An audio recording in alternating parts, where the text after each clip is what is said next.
Hey friends, welcome back to my channel, MBC Lifestyles Diary. My name is Marie. I live in New York. I love fashion, travel, and cultural events, and I'm asking you to join me in the adventure. For those of you who follow me, I'm sure you recognize this apartment. I stayed here last year. I did spend a week with me apartment sitting, and I took you to different places like the High Line, Little Island, dancing on a cruise. So I'm back, and this time it's going to be more loose. I'm just going to go and see what's blooming in Manhattan in May. Because when you're in the city, that's what you do. You go downstairs and jump into the excitement. So I'm going to take the opportunity to do a little story time with you, and that's just to give you some background. I grew up in Queens, close proximity to Manhattan, and Manhattan was always the draw, especially the Village, where it was so creative and so many new ideas were coming up. And I also went to NYU, which is in the Village. So this is like home to me. I think that now the city has expanded, and every borough has its hub. But for me and my age group, it's always going to be Manhattan. As I was growing up, as I was working in Manhattan, as I was going to school in Manhattan, and I had to commute away, I became fixated on this idea that, all problems would be solved if I lived in a high rise where my eye could travel as far as it wanted to and had loads of money. I thought that was the solution. Have I matured and realized more things? Maybe, but today it still feels like, yeah, that's the solution. High rise, loads of money, do what you want. We started the day off by going out to breakfast and deciding in which direction we were going to walk, north, east, or south. We didn't plan anything, we didn't look anything up. We left it up to the magic of the city. And as we walked north, we came onto Tompkins Park and magically found that there was this whole big dance festival going on. There was a parade, there were floats, there were people dressed in their national costume. This was huge. There's music everywhere. There were people from the Caribbean, there were people from the Far East, there were people from right here doing modern dance.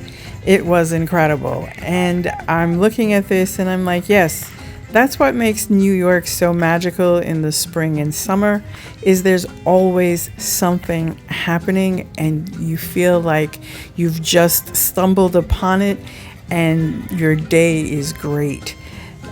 We walked around, we listened to the different music, we saw the different performances, and even with the drizzling rain, it was overcast, people were still enthusiastically there. The thing that amazed me is that this was happening and I'm coming for the tail end of this event, but everybody was pretty committed and a good time was being had by all.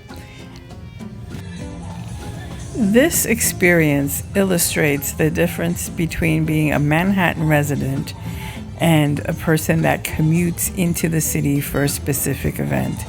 So in this moment in time, I'm a Manhattan resident and I step outside of my apartment and I am magically surprised by all this wonderfulness that's taking place in the street. There's a dance festival, there's music, there's a parade. Isn't that magical?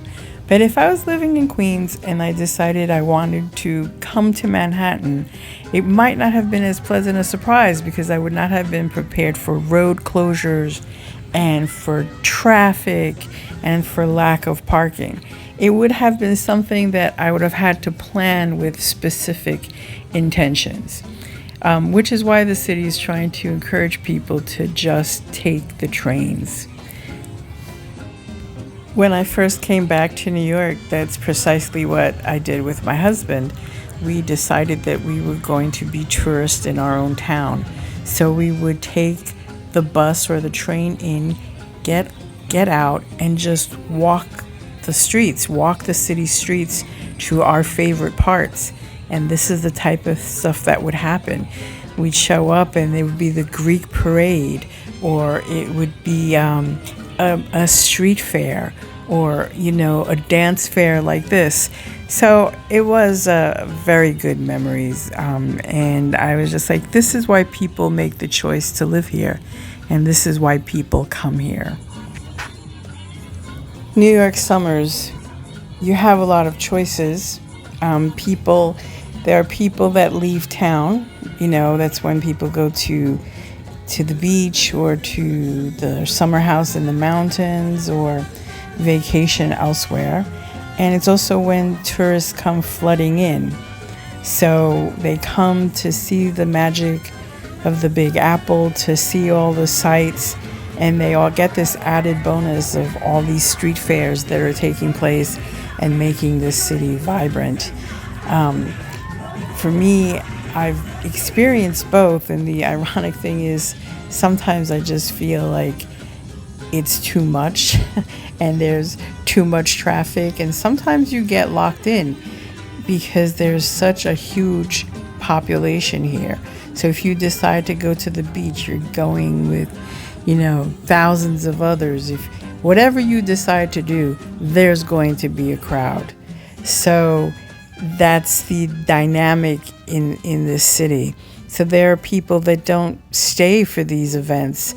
It's strictly for the tourists or for those that don't have the financial means to get away. But at least they have all this free entertainment.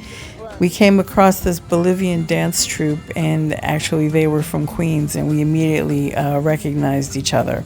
So that was fun. And it's closing off with a beautiful belly dance cycle. And I just felt like I traveled the world without leaving my home. Cleanup was swift and efficient, and as magical as it seemed that I walked upon this wonderful parade, that's as quickly as they shut it down and cleaned it up. So we walked home, we went to a bookstore and looked at these beautifully expensive art books, and I just felt like I'd done enough for the day, and it was so easy. It was just a walk. The next day, we decided to walk west, and therefore we admired the street murals on the Lower East Side, and we made our way to Soho. Why am I going to Soho? I don't know, because it's pretty. I don't usually go there, but it was nice to stroll. And then we ended up at the iconic Balthazar. Balthazar used to be the hot item in New York City, a place to go seen and be seen, known for iconic French food. It mimics a Parisian restaurant, and it's most famous for its steak frites.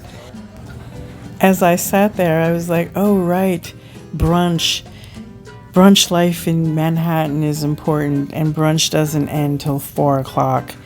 So I basically had like chicken and salad, and I think my husband, had mussels and fries. It was very pretty. And then we got the bill and we were like, $200 for this. No, we're not coming back. But it was worth the experience. And then we walked over and we sat at a park and we watched people play basketball. This is also iconic New York. That court got taken up real fast by several different teams playing each other, and the competition was tough.